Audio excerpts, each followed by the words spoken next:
Colour দেখিয়ে দিই। এখন আমাদের এই শাড়িটা মনে হয় ভীষণ চলছে, এটার মধ্যে রেড আমি পরেছিলাম, খুব সুন্দর একটা পেস্ট কালারের মধ্যে আছে শাড়িটা।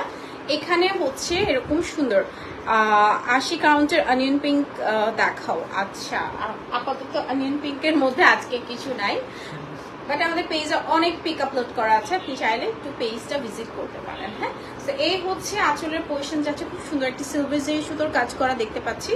আঁচলটা অসম্ভব সুন্দর। অ্যান্ড বডিতে যদি দেখাই, দুইটা হচ্ছে এরকম ফার্স্ট একটা লেয়ার, মাঝখানে মিডলে একটা থাকছে, এরপরে আরেকটা থাকছে। হ্যাঁ, অ্যান্ড পাড়টাও কিন্তু যে মোটা পাড়ের মধ্যে যেটাকে বলে, সুন্দর একটা মোটা পাড়ের মধ্যে আছে। ওকে, কালারটা খুবই সুন্দর, একটা পেস্ট টাইপের কালার দেখতেই পাচ্ছেন। অ্যান্ড এটা কিন্তু 84 কাউন্টের মধ্যে আছে, আজকে সবই মনে হয় 84 কাউন্ট, তারপর আমি দেখি। অ্যান্ড এটার সাথে আসছে বিউটিফুল ব্লাউজ পিস, ঠিক আছে? ওই জন্য 25,000 নাকি 32,000 টাকা। আচ্ছা, এই শাড়িটার প্রাইস থাকছে 32,000 টাকা। এটার মধ্যে কিন্তু যে কোনো কালার আপনারা চাইলে করে নিতে পারবেন।